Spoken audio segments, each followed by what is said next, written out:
Pues buenas noches y bienvenidos a este acto de inauguración del curso académico 2014-15 del Club de la Constitución. Y tiene la palabra el decano de la facultad. Gracias, rector magnífico de la Universidad de Granada. Muy brevemente quería saludar, por supuesto, a los miembros del equipo de gobierno de la Universidad de Granada que nos honran con su visita, a don Eduardo Caracuel, concejal del Ayuntamiento, don Eduardo Torres, decano del Colegio de Abogados, los miembros de la mesa pertenecientes al Club de la Constitución y resto de compañeros, naturalmente, y compañeras. Muy brevemente quiero decir que son muchísimas las actividades que el Club de la Constitución ha celebrado y celebra en la Facultad de Derecho. La primera de este curso académico que se inaugura para el Club de la Constitución, pues ha tenido, a mi juicio, el acierto, ¿no?, de elegir al rector de nuestra querida universidad como ponente y además con un horizonte también de renovación, ¿no?, del futuro equipo rectoral, por lo que creo que entiendo que la oportunidad de una intervención de este tipo es más que manifiesta.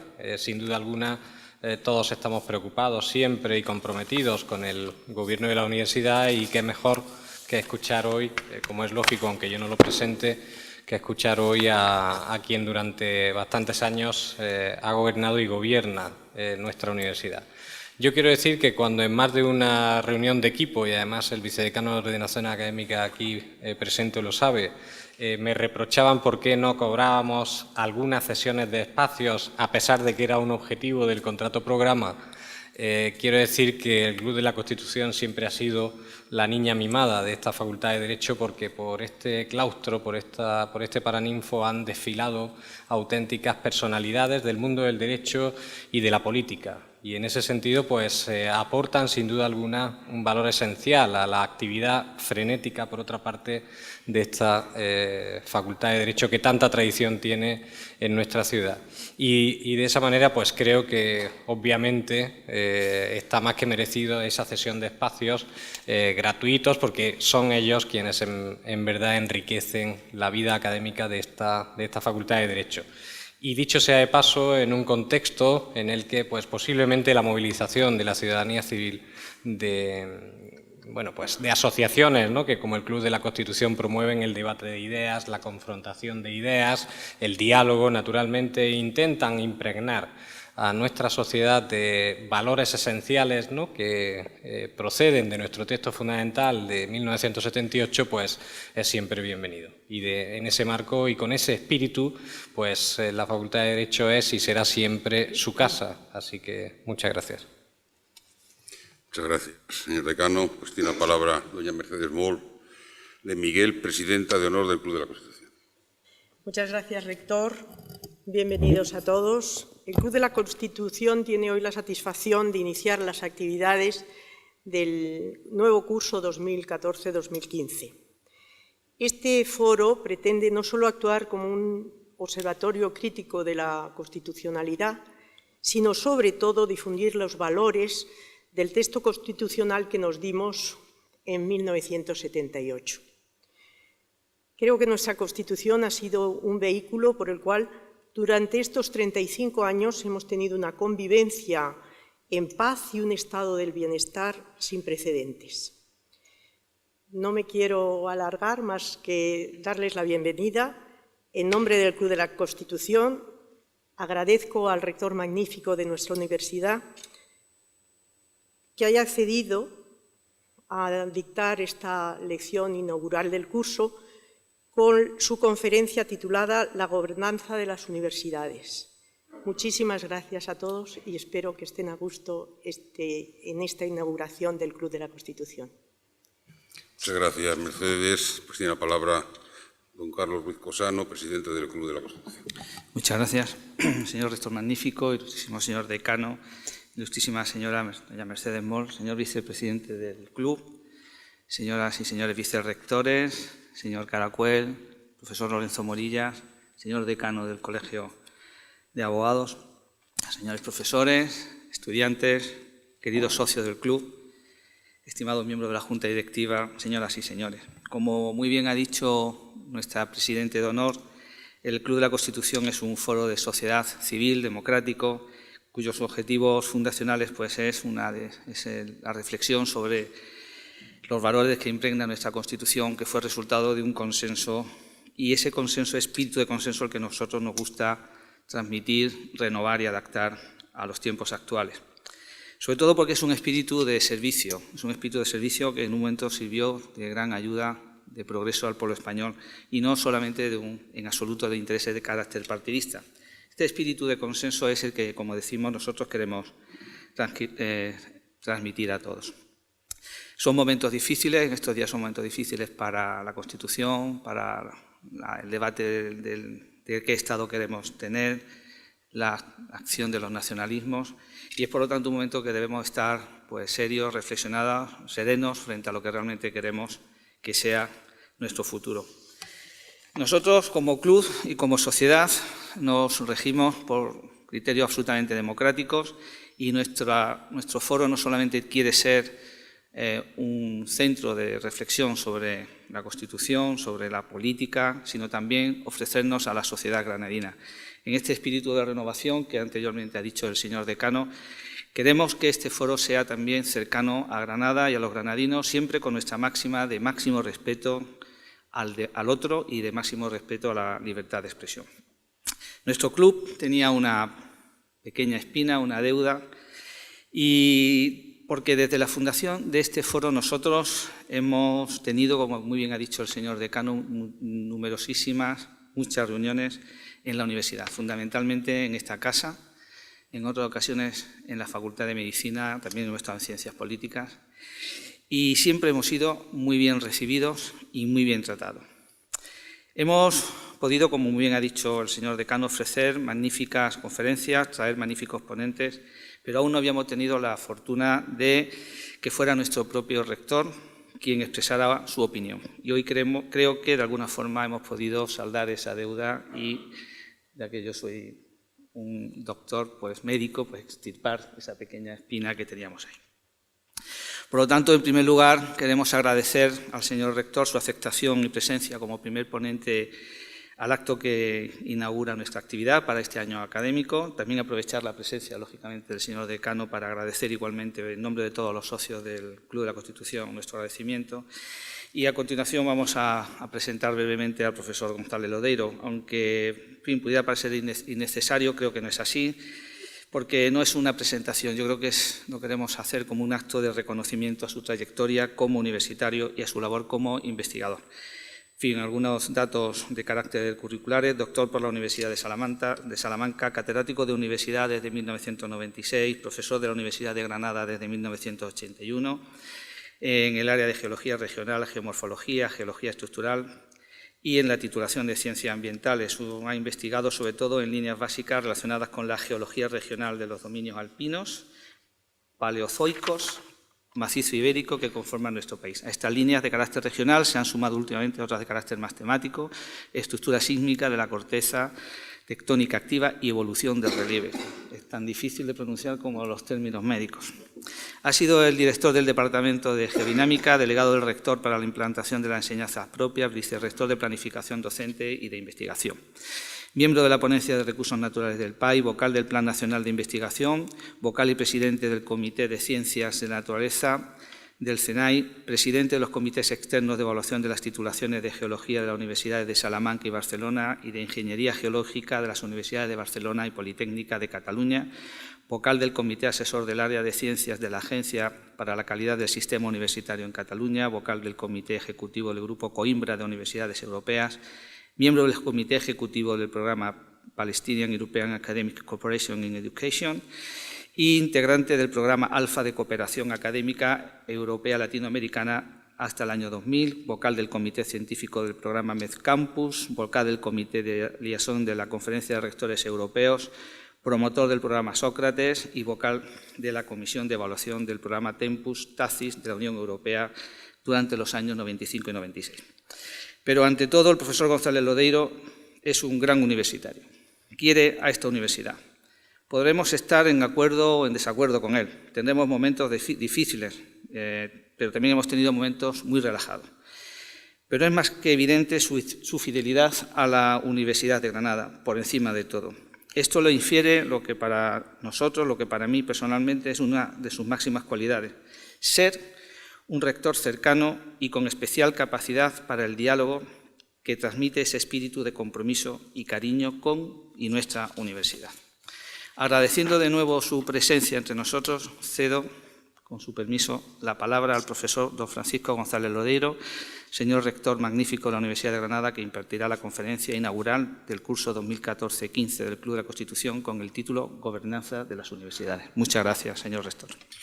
Muchas gracias, presidente, y muchas gracias al Club de la Constitución por permitirme intervenir en esta inauguración de curso con un tema que creo que es de máxima actualidad, que es el tema de la gobernanza de las universidades o la gobernanza de la universidad.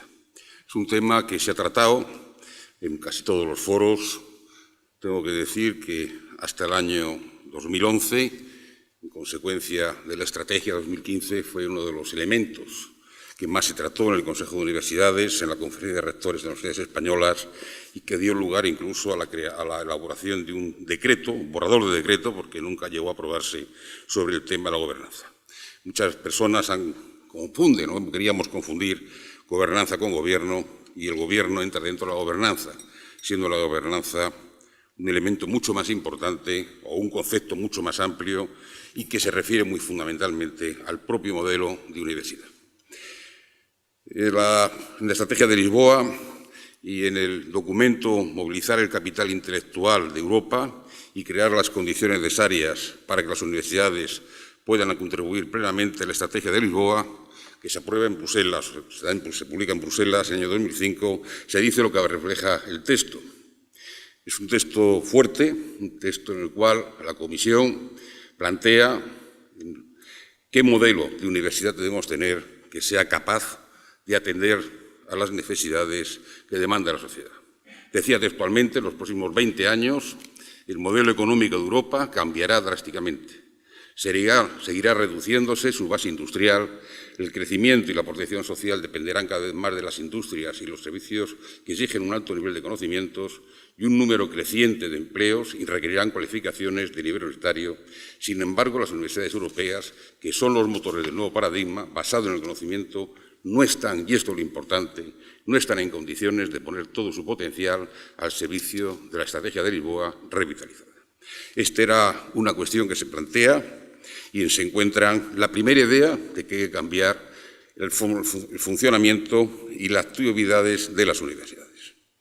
Y una de las primeras cuestiones que se plantean es qué se entiende por gobernanza. La propia Comisión Europea, esto creo que funciona. La Comisión Europea, en el Libro Blanco sobre la gobernanza europea, considera la gobernanza la manera en que la Unión utiliza los poderes que le otorgan sus ciudadanos. Cómo esto, de alguna manera, se traslada a la universidad. Hay tres documentos importantes. Uno es el que se reproduce en el Libro Blanco de las universidades catalanas. Otro es el que aparece en el borrador en el preámbulo del borrador, y después hay otras definiciones dadas por otros autores. En el Libro Blanco, gobernanza se considera como la manera formal e informal de ejercer la autoridad con leyes políticas y normas que articulen los derechos y responsabilidades de los distintos actores, que incluyendo reglas con las cuales interactúan para ayudar a conseguir los objetivos académicos de la institución. Como ven, ya no solamente se habla de gobierno, sino en general de cómo se ejerce la autoridad, de quién depende la autoridad y cómo se alcanza esas interactuaciones, no solamente académicas, sino también con el exterior.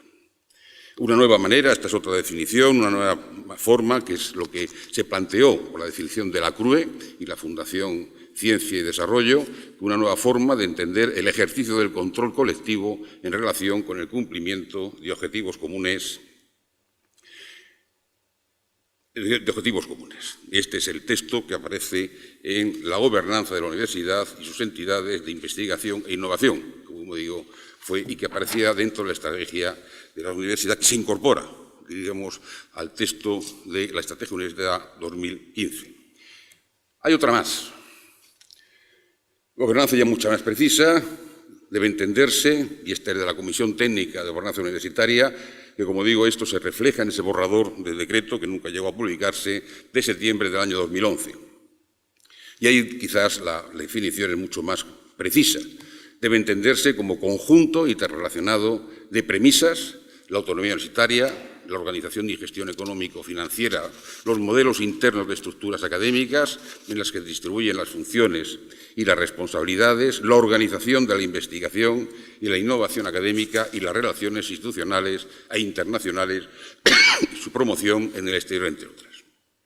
En ese preámbulo del Real Decreto, por el que se establecen los requisitos básicos para la creación y reconocimiento y funcionamiento de universidades y centros, se determina ya una estructura mínima en 4 niveles de influencia de gobernanza: el de la financiación y rendición de cuentas, el de la estructura organizativa, autonomía y credibilidad social, el de sus órganos de gobierno, colegiados y unipersonales, y en el de la interacción institucional con actores públicos y privados del triángulo del conocimiento, educación e investigación.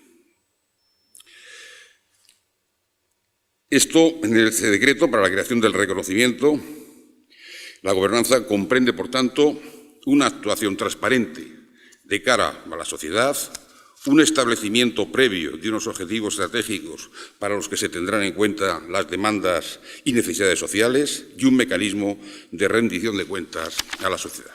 Una estructura orgánica de gobierno que permita la toma ágil de decisiones, una concreción nítida de las funciones de cada órgano y de las tareas de cada gestor con el fin de cumplir los objetivos. Y, por último, la articulación y la puesta en marcha de sistemas de evaluación.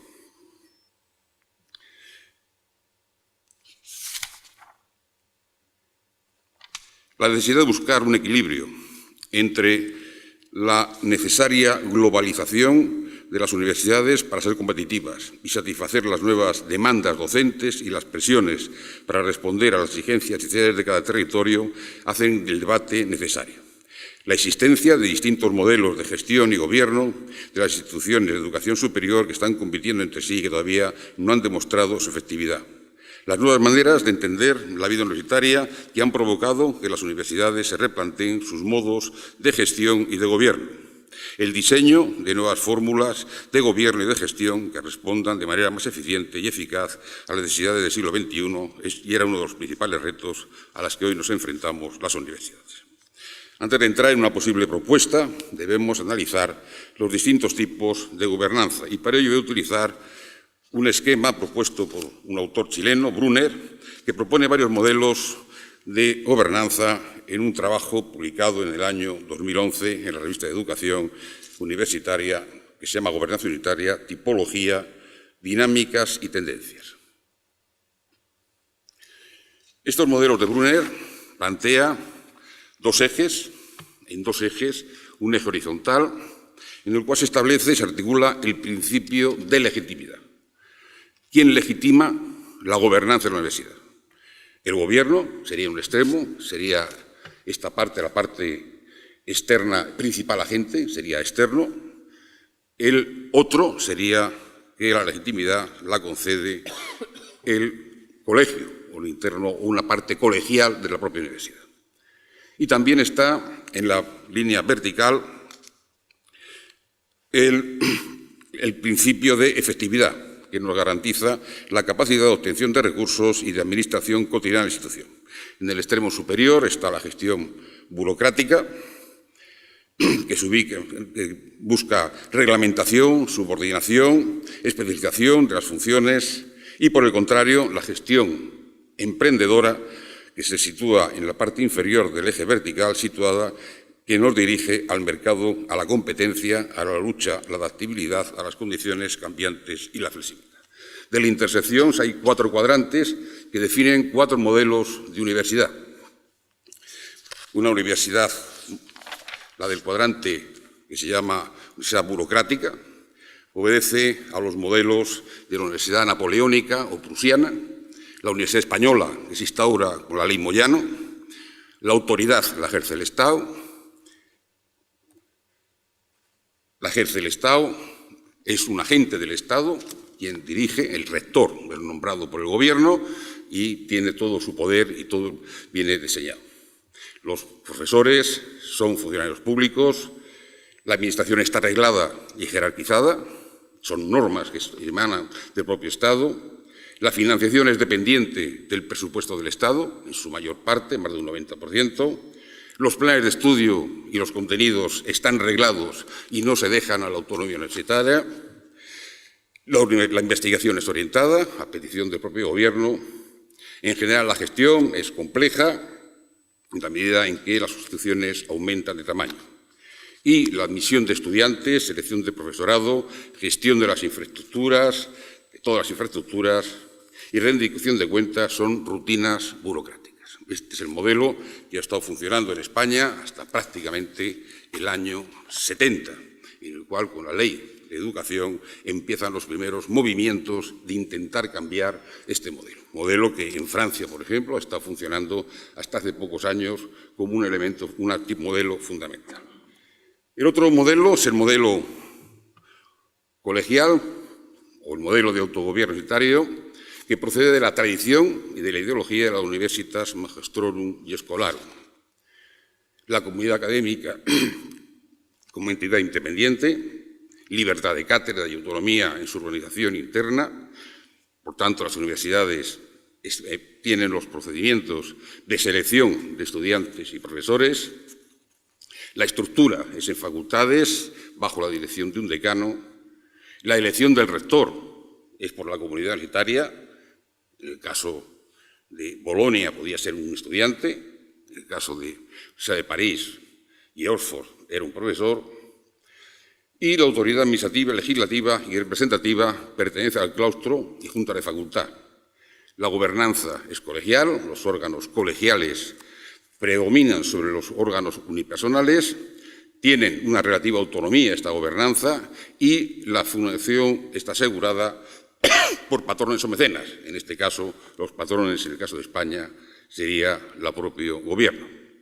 Ese es el modelo al que se instaura, en parte, se intenta instaurar con la ley de reforma universitaria, en donde el rector, los decanos de estos departamentos son elegidos por y entre los miembros de la propia academia, sin que el Estado ni el Gobierno interfiera en ningún momento, en donde se nos da el principio de autonomía universitaria, recogido en la Constitución, la libertad de cátedra, recogida en la universidad, también en la Constitución, y bajo este modelo se desarrolla el modelo universitario que tenemos hasta ahora, con algunas modificaciones, como veremos a lo largo de la charla.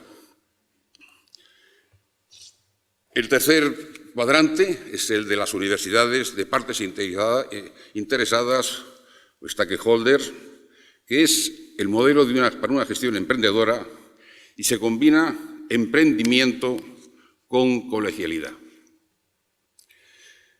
La gobernanza se preocupa al mismo tiempo de la comunidad universitaria, la parte interna, y de las partes interesadas externas, que pueden ser el Gobierno del Estado, el Gobierno regional, la provincia, municipios, empleadores, agentes sociales, movimientos y, en general, la sociedad civil. Apertura de la universidad pública hacia la sociedad civil y hacia sus actores. En este caso, se establece un contrato con el Estado que pretende estimular y responder a los cambios de su entorno y poder actuar sobre la sociedad. En este caso, y es curioso, el Gobierno, dirige a las universidades a distancia, en control remoto. Les da mayor autonomía, pero usa indicadores de desempeño, mecanismos de evaluación y de tipo de mercado para su financiación de las propias universidades y la concesión de becas a los estudiantes. Hay dos interpretaciones. La universidad se transforma en una empresa de servicios cuyas funciones se mercantilizan y cuya misión se ve reducida a la generación de ganancias, o bien la universidad es gobernada y gestionada por las partes interesadas que actúan para el bien público y debe competir en mercados diseñados por los gobiernos. En este caso, lo que se pretende es inducir competencia entre las universidades estimular su capacidad de obtener ingresos de fuentes distintas a los fondos públicos, de aumentar su eficiencia interna y externa, reducir costos y generar excedentes que sean utilizados, los célebres remanentes, en políticas y en planes de desarrollo de la propia universidad o con la sociedad. En este caso, el modelo de gobierno está la dirección estratégica por una junta o consejo de gobierno compuesto por miembros internos y externos, la dirección académica por un claustro compuesto por miembros de la academia y también una gestión gerencial por profesionales. Este es el modelo emprendedor, es también un modelo de universidad pública. Y el cuarto modelo es el emprendimiento privado, que ya es un modelo de universidad estrictamente privada, en el cual la gobernanza se realiza mediante un contrato entre el propietario y los agentes encargados de la administración. En este caso, la estructura de gobierno es un consejo junta de gobierno compuesto mayoritariamente por miembros externos, los cuales fijan una visión a largo plazo, aprueban la estrategia y los recursos y eligen a la persona que va a dirigir la universidad. En este caso, la dirección es totalmente presidencialista, una gran capacidad de decisión y de ejecución de los acuerdos, estructura colegial mínima, solamente los órganos colegiados operan a efectos de consulta o asesoría, son asesores, pero nunca decisorios. El compromiso de las facultades de los institutos o departamentos tienen que ser muy fuertes, con la cultura emprendedora y de generación de ingresos, bajo el mando de directores ejecutivos con fuerte respaldo institucional, personal técnico especializado en estudio de mercados, elaboración de proyectos y en gestión financiera, y una fuerte vinculación de la universidad con su entorno a través de transferencia de conocimientos. En este caso, los ingresos proceden siempre de fuentes muy diversificadas que intentan reducir la dependencia institucional de los fondos públicos. Estos son los 4 modelos que se diseñan en este esquema, en el cual está, por una parte, la legitimidad y, por otra parte, la eficacia. Ciertamente, las universidades tienen que variar y moverse en estos campos. Como he dicho antes, hasta los años 70, la gobernanza de las universidades españolas obedecía al modelo del cuadrante 1, con una fuerte intervención del Estado. Se fundamentaban en un modelo de planificación y control ejercido desde el Gobierno que limitaba la autonomía de las universidades en función de los objetivos del desarrollo regional. También, como he dicho, en la década de los 80, con el LRU, se produce un cambio sustancial en el que se mezclan fundamentalmente elementos del cuadrante 2, pero también en parte del cuadrante 3, es decir, de la universidad emprendedora. En el caso de esta con el LRU, se vuelve al sistema colegial con preponderancia de los órganos colegiados sobre los unipersonales, pero al mismo tiempo se introduce un órgano colegiado de control y de relación con la sociedad presidido por un representante nombrado por el Gobierno regional. Es el caso de los consejos sociales, que se busca como elemento de apertura de la universidad a la sociedad y donde hay un cierto ejercicio del control, sobre todo desde el punto de vista presupuestario. Pero también en la LRU se plantean elementos propios de ese cuadrante 3 de la universidad emprendedora, dándole a la universidad la capacidad de su financiación y obtener financiación a través, diríamos, de su propia autonomía o de sus propios recursos o de su propio trabajo. Se promueve, por tanto, la autonomía universitaria que permite la elaboración de estrategias de autorregulación para la coordinación del sistema que es de corte federalista. Este es otro elemento importante de la universidad diseñada en el LRU. Es una universidad de carácter federal, en la cual se conjuntan una serie de centros. Algunas son más federales y otras, por ejemplo, tenemos ejemplos en España de universidades más confederales. El caso de universidad confederal es la Universidad Politécnica de Madrid, que es una agregación de centros que han tenido su independencia, han tenido su forma de comportamiento y que de hace pocos años se juntaron para crear una universidad. Universidades más federales, pues puede ser la Complutense, y con una federación, diríamos, más coordinada, como pueden ser otras universidades, como puede ser nuestra propia Universidad de Granada, que cuando se diseñan los estatutos. En este caso, el Gobierno interviene lo menos posible en la elaboración de presupuestos, en la planificación de los recursos humanos y muy escasamente en lo que se refiere a la actividad académica. El control del Gobierno, como he dicho, se realiza a distancia mediante la evaluación de los resultados y de los procesos, la rendición de cuentas desde un punto de vista cualitativo y cuantitativo y la evaluación externa se convierte en los mecanismos de control de las propias universidades. El control se traduce en el establecimiento de modelos de financiación en los que se tiene en cuenta el número de estudiantes, los resultados académicos, docentes e investigadores, la edad de las infraestructuras y otros elementos que se reflejan en lo que todos conocemos o hemos denominado contratos programa. Estos mecanismos de control pretenden inducir cambios en la gobernanza de las universidades que permitan establecer un plan estratégico que contemple los objetivos prioritarios, sistemas de autoevaluación para la asignación de recursos en función de resultados, las atenciones a las demandas ajenas a la comunidad universitaria y la contribución al desarrollo regional, a la internacionalización, etc. En el momento actual nos vemos obligados a discutir y a tomar decisiones para alcanzar un modelo de gobernanza que permita, como decía el comunicado, el texto de la Comisión Europea, a las universidades satisfacer de mejor manera las tareas encomendadas y para ello debemos considerar como cuestiones de partida las siguientes. Reconocer en ese modelo, en ese diseño de gobernanza, que las universidades son instituciones complejas cuya misión ha ido adaptándose en cada momento a las demandas de la sociedad. Asumir que en el sistema universitario español existe un amplio consenso sobre la necesidad de reformar el marco actual que rige el sistema de gobierno universitario y que el marco actual no sirve para satisfacer las necesidades de la universidad del futuro. Considerar que el modelo de gobernanza debe apoyarse en la importancia de la educación superior y en la confianza mutua entre las diferentes administraciones con competencia en el ámbito universitario, la sociedad y las propias universidades. Aceptar que el modelo debe tener en cuenta la correlación entre la calidad de los sistemas universitarios y los recursos disponibles y debe reforzar la autonomía universitaria. Y exigir en el modelo de financiación la transparencia en la gestión y en la rendición de cuentas, ya que los sistemas de gobierno basados en estos principios se han mostrado los más eficientes. Por otra parte, y en los debates que ha habido en la CRUE en los últimos años, se han llegado a varios principios y a varios consensos.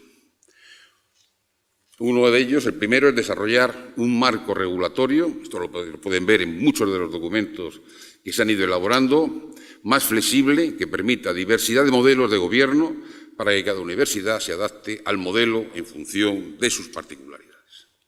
Proponer un sistema dual de gobierno, por una parte un órgano más ejecutivo y reducido, unos 30 miembros, y un órgano más participativo y más amplio, orientado al debate de las políticas y líneas estratégicas, en lo que se podíamos llamar Senado o claustro. El primero sería el BOAR, o el órgano ejecutivo, que estaría constituido en su mayoría por representantes de la academia, mayoritariamente, pero con la inclusión de elementos externos de la universidad en un número significativo, mayor en el órgano ejecutivo que en el Senado o claustro, y mantener un espacio abierto de reflexión y permanente con la participación de la comunidad universitaria, la representación de la sociedad civil y las administraciones públicas para debatir sobre las cuestiones esenciales de la universidad. Este modelo, que es el modelo que se está debatiendo en estos consensos y con esta gran interpretación, va desde el modelo que se está intentando instaurar en la Universidad de Barcelona, las universidades catalanas en general, donde buscan un modelo de este tipo, a otras universidades, y en los últimos debates que ha habido en el Consejo de Universidades, sobre todo en la Conferencia de Rectores, hacia mantenerse más próximos al sistema actual que tenemos más colegial. Pero ahí están, diríamos, los consensos, y este es un punto de partida importante con estos consensos para elaborar o que se desarrolle por parte del Gobierno una legislación que permita un desarrollo universitario y un cambio en la gobernanza que nos permita seguir avanzando. Pero hay también una serie de modelos, una serie de líneas rojas que tenemos que respetar. que son la autonomía institucional, la rendición de cuentas y la participación y representatividad institucional. En lo relativo a la autonomía, la universitaria debe garantizar que los poderes políticos y sociales no influyan en la actividad universitaria y que permitan tener capacidad de tomar decisiones respecto a su funcionamiento. Dos tipos de autonomía, señala un autor, Mora, lo que son la autonomía sustantiva, autonomía académica, y lo que se llama autonomía de procedimiento, relacionada con la libertad para organizarse económicamente en lo que se refiere a la consecución de sus fines. Y hay tres aspectos básicos relacionados con esta independencia universitaria en temas relacionados con, por una parte, la libertad para la selección de profesorado y estudiantes y las condiciones de permanencia de los mismos, la libertad por parte de las universidades para fijar el contenido de los programas y de los títulos y la libertad para asignar fondos internamente. Hoy día, en la Universidad Española y la legislación que tenemos, parte de estos principios se siguen cumpliendo. Y con la LOMCE, con la nueva ley promulgada por el Gobierno, en lo que se refiere a estudiantes, que hasta ahora estaba condicionada en el acceso por las pruebas de acceso a la universidad, también queda contemplado cuando la LOMCE le da a las universidades la autonomía para establecer los procesos para selección de acceso de estudiantes y los procesos de acceso.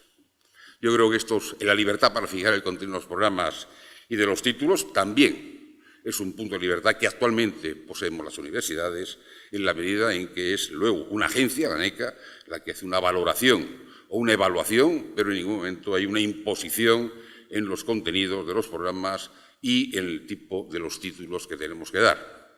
También todo esto ha tenido sus riesgos, o tiene sus riesgos, y la libertad para asignar fondos internamente que se reflejan en el presupuesto que las universidades aprobamos todos los años por esta época. Por lo tanto, diríamos que este principio de autonomía hay que decir que en el modelo actual español está relativamente respetado. Con respecto a la rendición de cuentas, hay que desarrollar controles directos o indirectos que estén planificados y que sean compatibles con esa autonomía de que hemos hablado. En esto hay que establecer la creación de sistemas competitivos para captar estudiantes, profesores y los recursos económicos. Y también establecer sistemas para valorar el prestigio, calidad y la rendición de cuentas sobre el funcionamiento interno.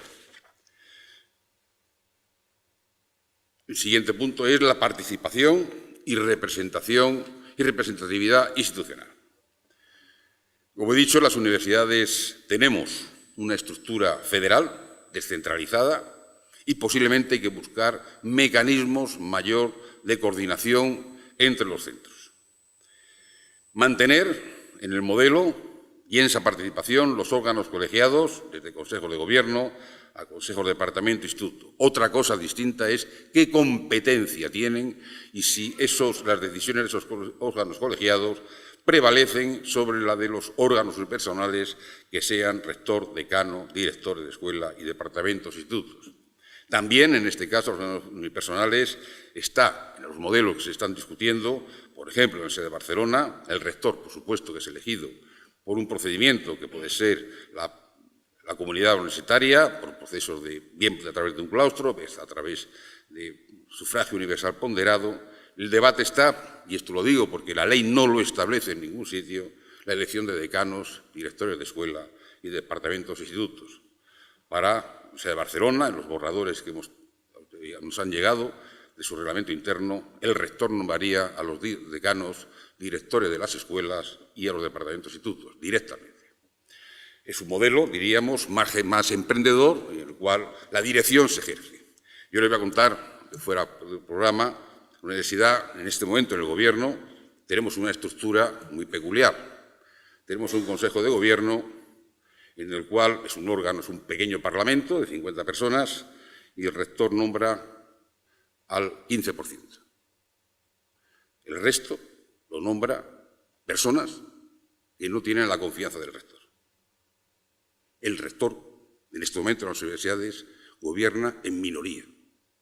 ¿Ustedes imaginan un ayuntamiento en que el alcalde tuviera el 15% de los concejales? Pues esto es lo que pasa en la universidad.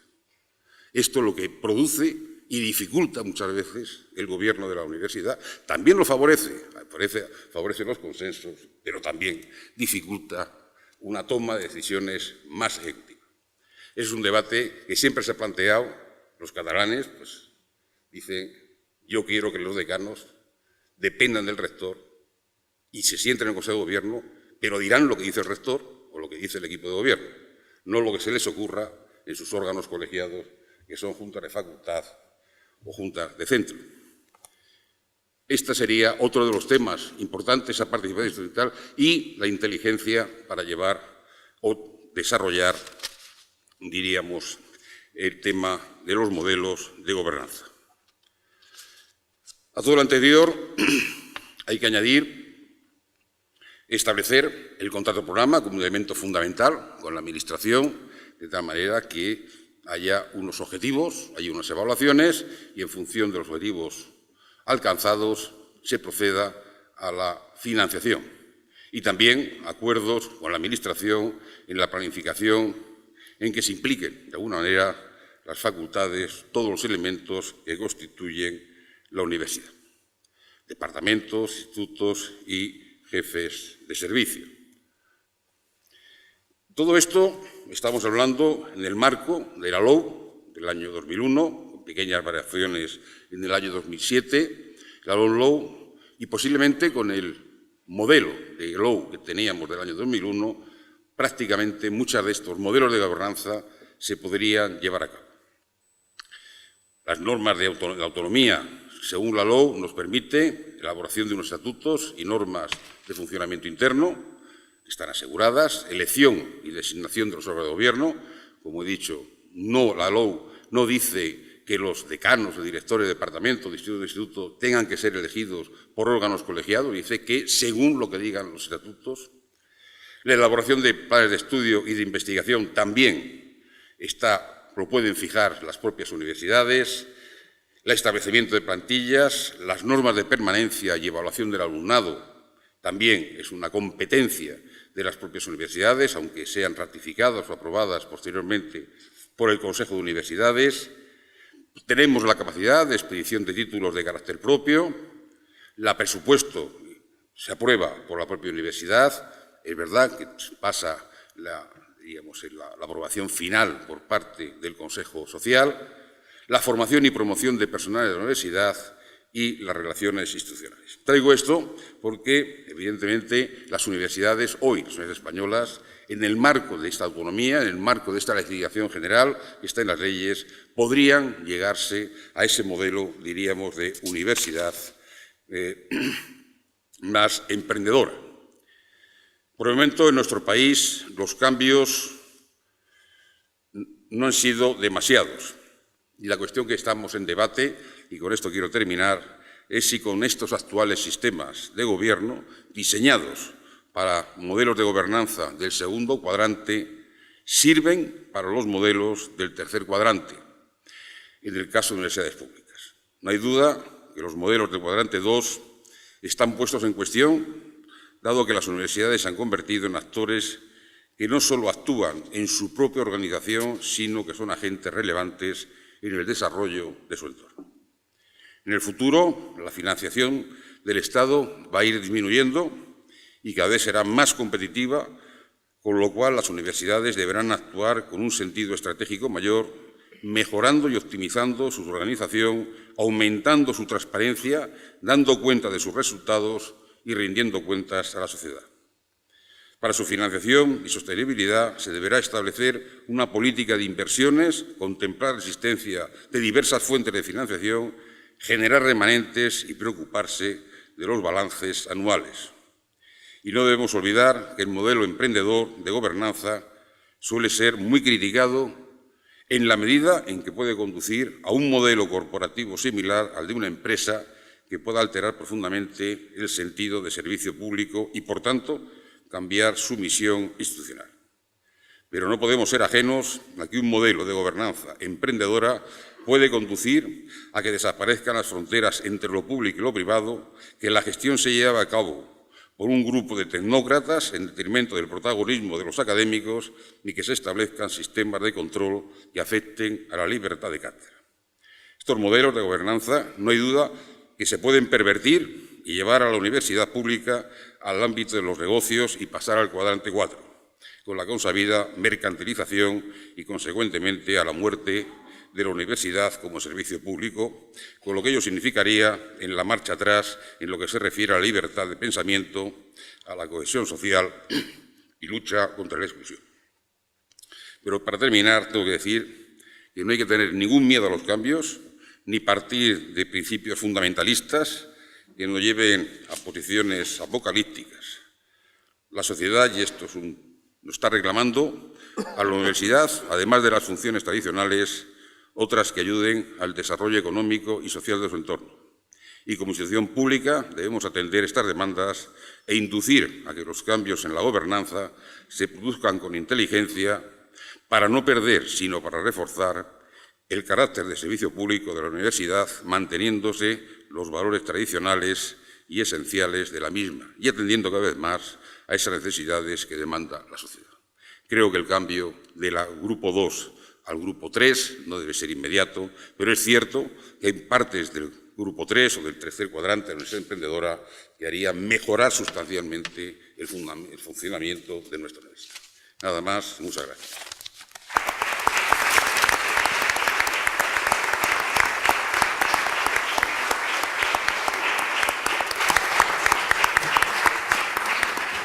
Bien, muchísimas gracias, señor rector. A continuación, pues, hay un tiempo para el debate y las preguntas por parte del público asistente. Si quieren participar, pues este es su momento.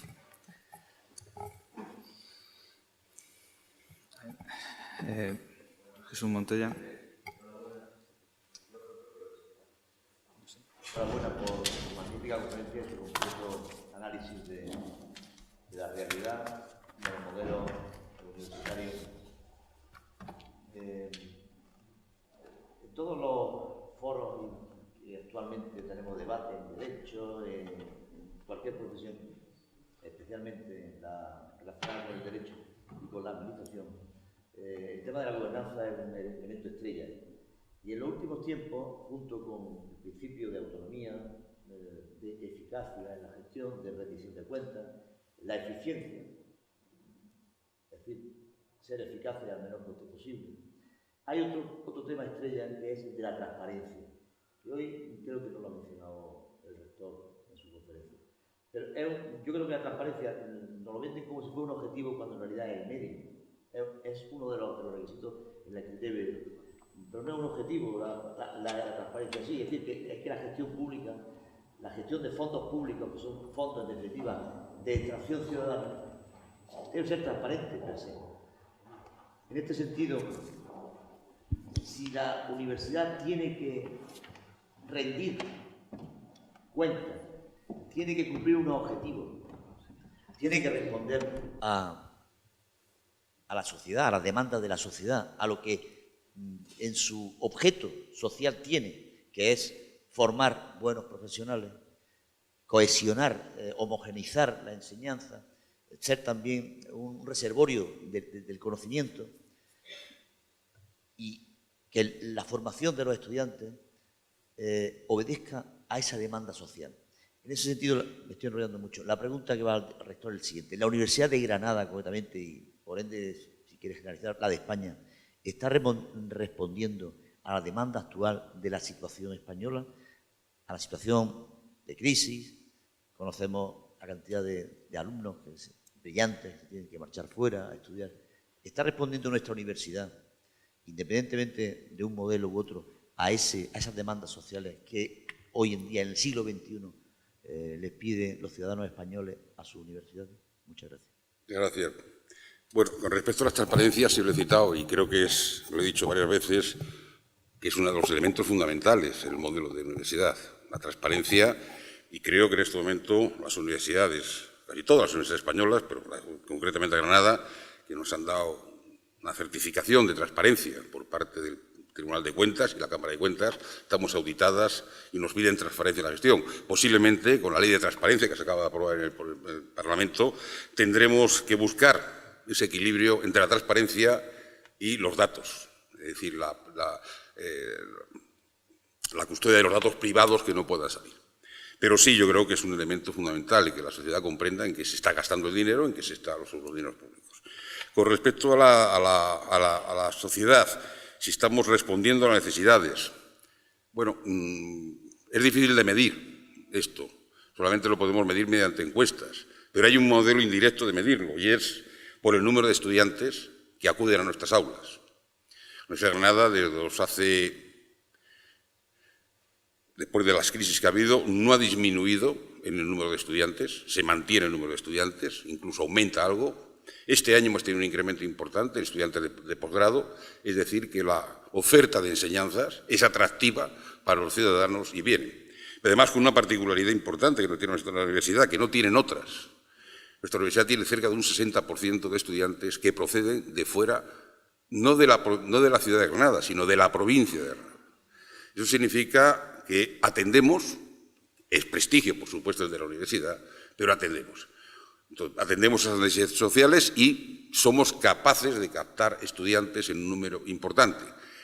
¿Que eso se puede traducir en una correlación directa con que cumplimos las funciones sociales? Bueno, es una interpretación, pero yo creo que sí en este momento. En este momento, nuestra universidad, que tenía, y quizás la evaluación se ve en poco tiempo, éramos una universidad basada en 5 facultades: Medicina, Derecho, Ciencias, Filosofía y Letras y Farmacia.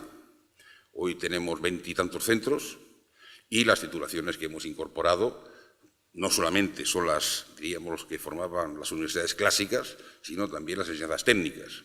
O sea, Granada, los años, cuando yo vine aquí en el año 61, no tenía ninguna enseñanza técnica. Hoy tenemos ingeniería de caminos, ingeniería de telecomunicación, ingeniería industrial, ingeniería electrónica, ingeniería química, ingeniería de caminos, es decir, un número, telecomunicación, un número importante. Yo creo que y son muy demandadas y tenemos, diríamos, no como otras universidades en donde están cayendo ese número.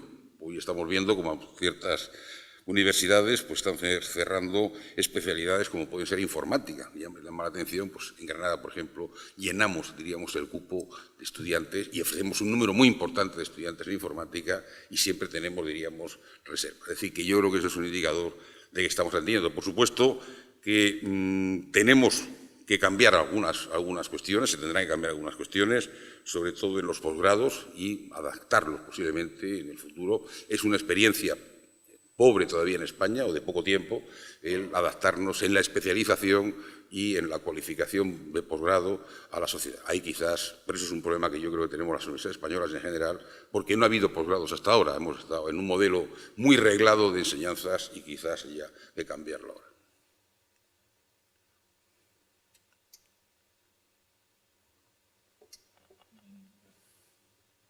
¿No hay ninguna intervención? Profesor Morillas. Sí.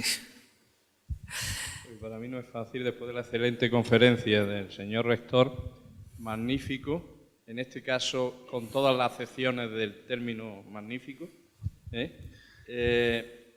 pero yo más que la gobernanza, el concepto y el desarrollo, quizás creo que la gobernanza tiene que estar supeditada a los objetivos que realmente quiere la universidad pública del siglo XXI.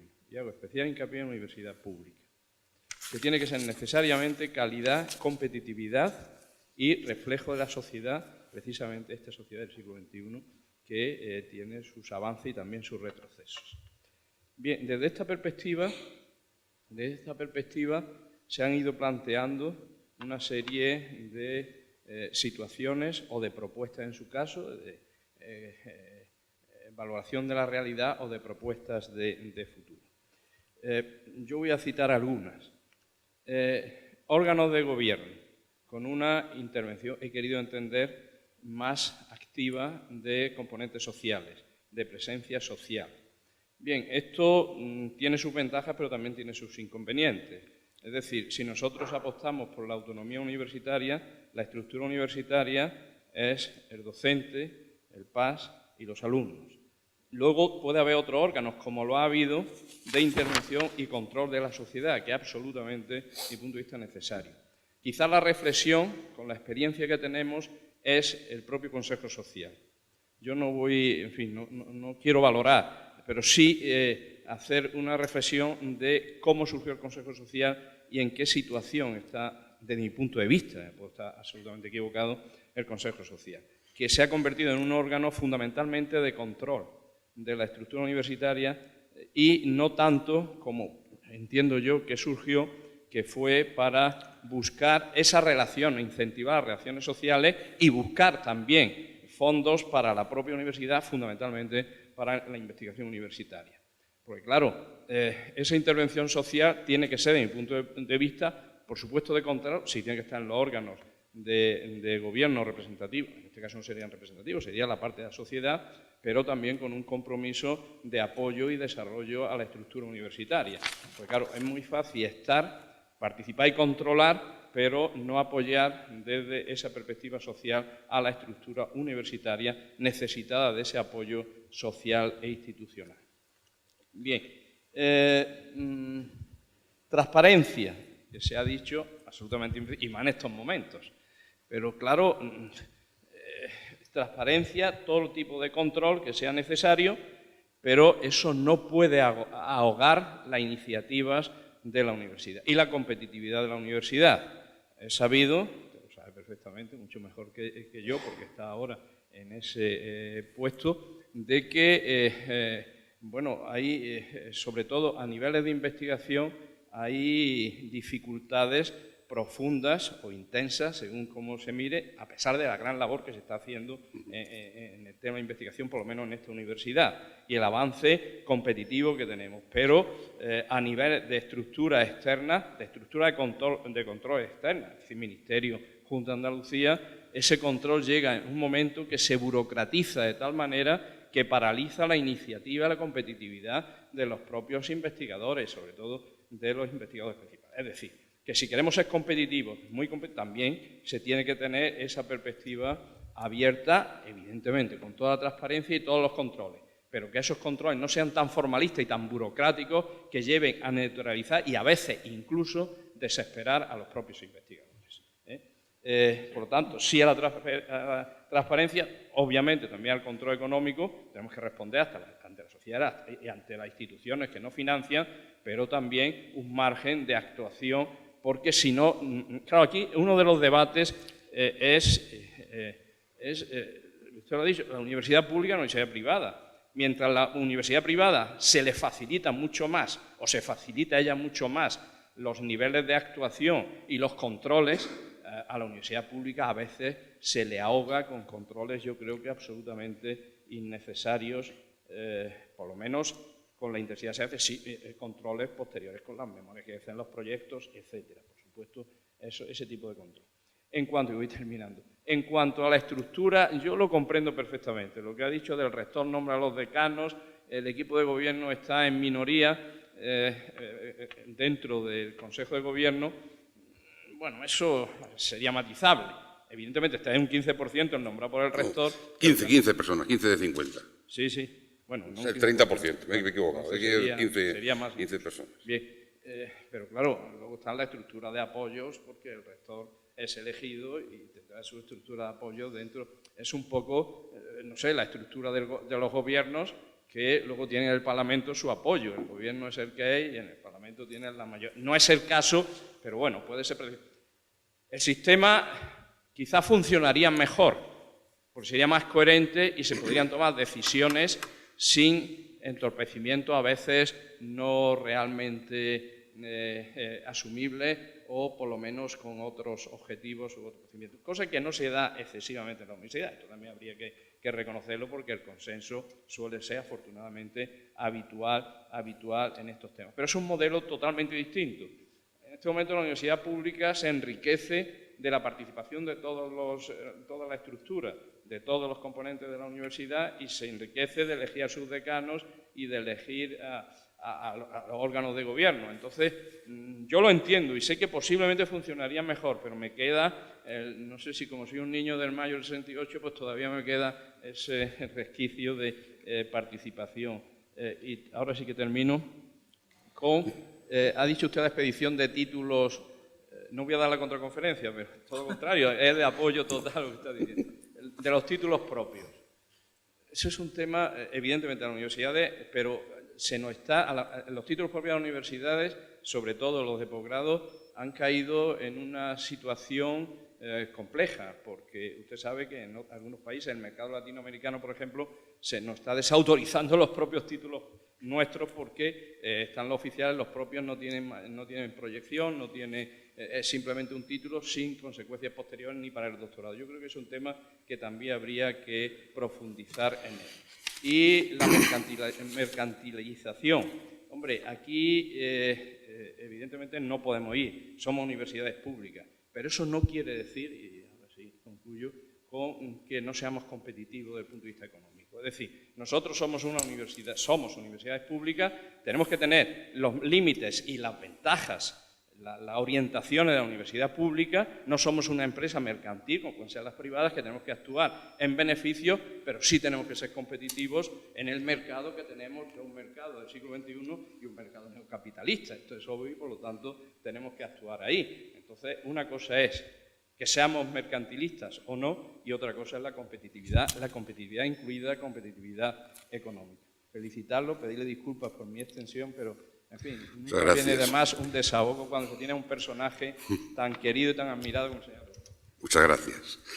Bien, yo, en el modelo que he puesto, de Brunner, ¿no?, que plantea estos 4 modelos, y con respecto a la primera parte, ¿no?, nosotros todavía estamos muy cerca de lo burocrático, en ese eje vertical. Estamos en la universidad todavía muy cerca de lo burocrático. Tenemos un país excesivamente reglamentista, de reglamentación, de desconfianza, y evidentemente eso está muy lejos para que se desarrolle una universidad emprendedora. Y ahí es uno de los puntos que tenemos. Yo creo que, y lo he dicho, la cuestión es tener la inteligencia suficiente como para tener una universidad emprendedora sin perder las características típicas de nuestra universidad, es decir, la autonomía, la libertad de cátedra y la capacidad de servicio público. Eso yo creo que son las líneas rojas que tienen que marcar esa reforma. Con respecto a la elección de decanos, pues efectivamente, bueno, yo no abogo por la otra. Digo que ha habido ejemplos ya en la Universidad Española en que se están llevando a los consejos de gobierno, están llevando estos modelos de nombramiento de los decanos, no de los directores de departamento, sino de los decanos por parte del rector. Y, por ejemplo, yo voy a poner un ejemplo, el anterior rector de Santiago de Compostela no consiguió aprobar nunca los presupuestos de la universidad. Nunca. En 4 años que estuvo de rector, no consiguió aprobar los presupuestos. Iba prorrogando los presupuestos que tenía. Y no es el único caso. Es decir, que un consejo de gobierno, que al rector lo puede nombrar la comunidad unitaria, pero si en el consejo de gobierno tiene 15 frente a 35 y los 35 se ponen de acuerdo y son decanos, lo tiene complicado el gobernar. Imagínense que el señor Rajoy tuviera el 30% de diputados. No es lo mismo que tener mayoría absoluta. Entonces, este es el debate que está llevándose ahora en los ayuntamientos con la célebre reforma de las minorías cualificadas o minorías que llegan. Bueno, yo digo que la universidad es un ejemplo en el cual el rector o el equipo de gobierno gobierna en minoría. O sea, no tiene en los órganos de gobierno la capacidad de imponer su voluntad por la fuerza de los votos, porque él ha nombrado. Si dijéramos, no, el Consejo de Gobierno está constituido por un 50% o un 51% de miembros que nombra el rector. Y pues, a lo mejor ahí pueden estar los equilibrios de gobernanza o de gobierno. Yo creo que ese todo es un tema. Y con respecto a los títulos propios estoy de acuerdo que es una cosa peculiar de España, ¿no? Yo creo que no existe en ninguna parte del mundo y además ahí sí que estamos en clara desventaja con respecto a la universidad privada. La universidad privada no distingue entre títulos propios y oficiales, son todos oficiales, porque puede poner los precios. Ahí está el tema también de los precios públicos. Se está combinando las tasas, los precios públicos, está combinando con las titulaciones. Muchas veces un título propio, por ejemplo, en odontología, son títulos propios porque los precios públicos no son capaces de poder abastecer o de suministrar. Y yo creo que es, por eso he dicho que yo creo que, cuando estaba la anterior interpelación, yo creo que en los posgrados estamos, porque quizás los títulos propios en grado no tengan mucho sentido, ya que podemos competir, pero en los títulos de posgrado o se cambia la legislación o se cambia la normativa y se da libertad a las universidades para que puedan establecer sus propios títulos, que tengan el mismo carácter oficial que los que estén dichos en el catálogo del catálogo de títulos del Ministerio, o si no, realmente la Universidad Española tendrá grandes problemas de competir, y sobre todo en el campo internacional. Es decir, sobre todo porque somos nosotros mismos los que desprestigiamos sin querer el título propio, al decir que no tienen carácter oficial. O sea, no tienen validez oficial en España, pero sí pueden tener validez oficial en cualquier otro país del mundo. Eso depende de la calidad.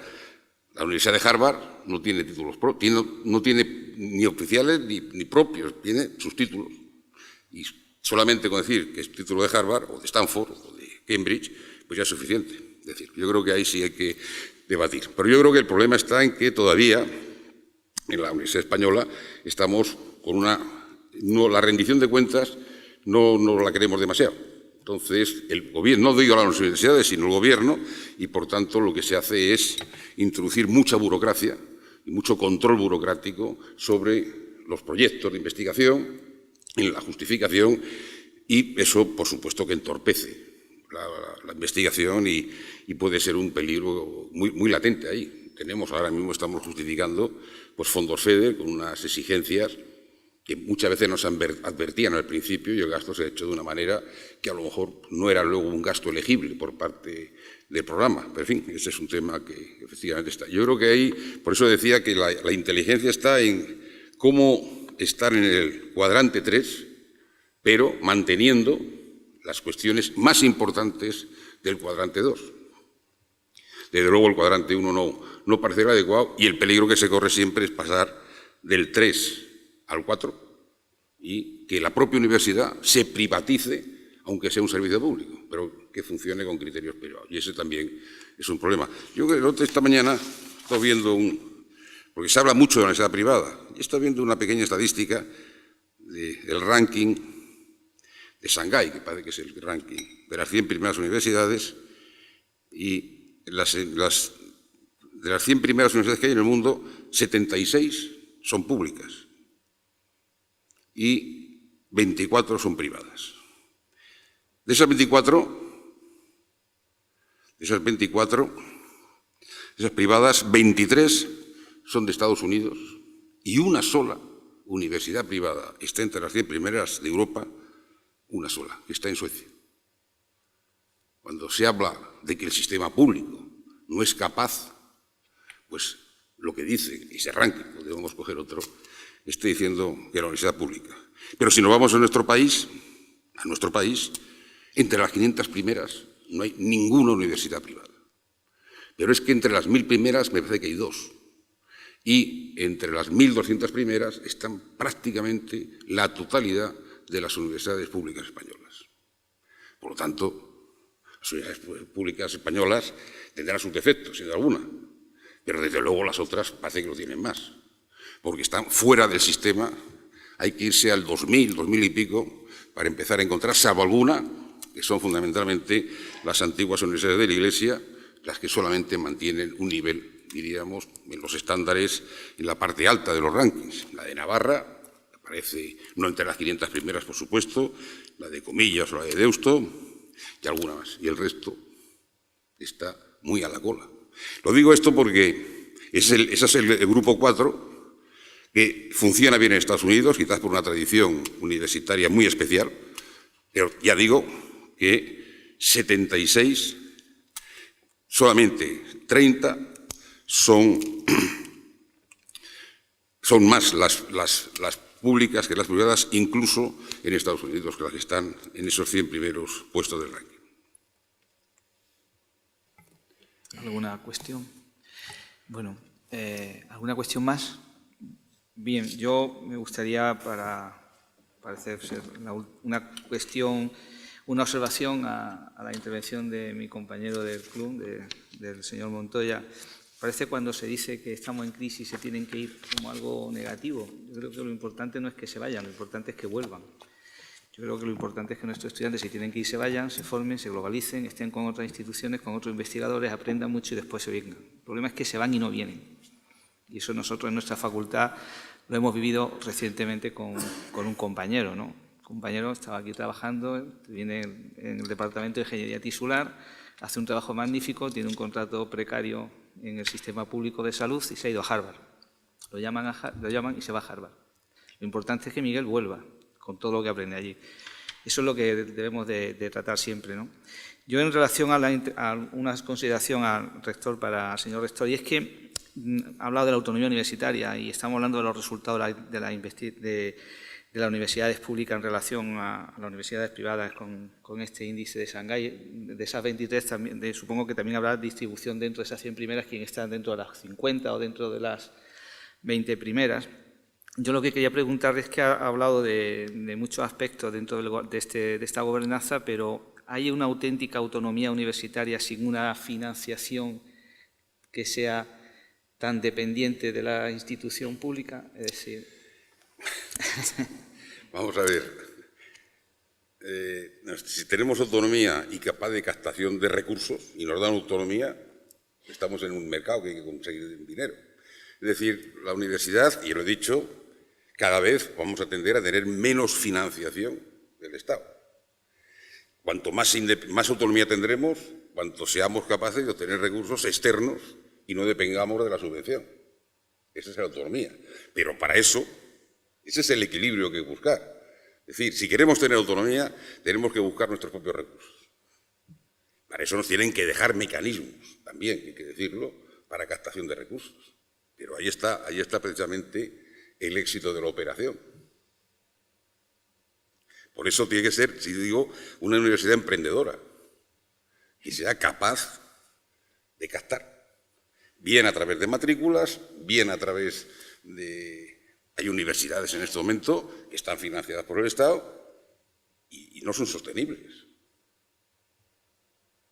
Y el Gobierno no es capaz de cerrarlas, pero están ahí están las cuentas.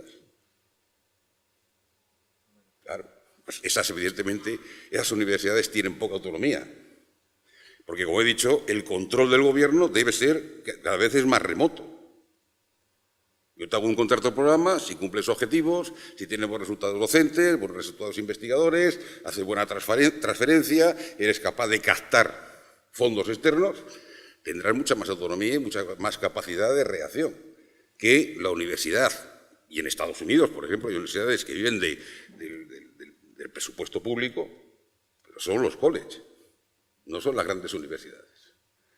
Por eso la universidad tiene que buscar inteligentemente buscar la autofinanciación que le dará toda la autonomía. Yo estoy de acuerdo, si dependemos de la financiación pública exclusivamente, pero en la Universidad Española, yo no sé, pero me parece que en este momento del presupuesto de la universidad yo creo que estaremos ya en entre un 65% y un 70% de presupuesto público. Hace unos años me parece que la financiación estaba en el 80-85%. Sí, que se ha bajado varios puntos. Y cada vez las universidades estamos intentando gastar más recursos a través de la transferencia y también atendiendo a las necesidades sociales. Es la fuente de financiación que tenemos que tener. Ese es el equilibrio que tenemos que ir buscando. Pero estoy de acuerdo que si no, la autonomía se pierde, pero la autonomía hay que ganársela. Esperemos que el señor decano no nos cobre la próxima vez que vengamos. Bien, lógicamente no vamos a cerrar el acto ahora mismo, sino que yo, en nombre del club, la presidente del club le va a hacer un obsequio al señor rector en reconocimiento de este acto.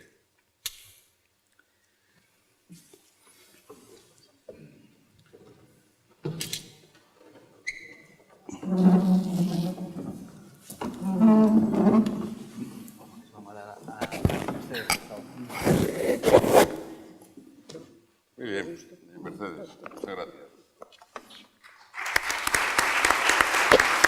Muchas gracias. Alhambra. Muy bien. Gracias. Muy bien, levantamos la sesión.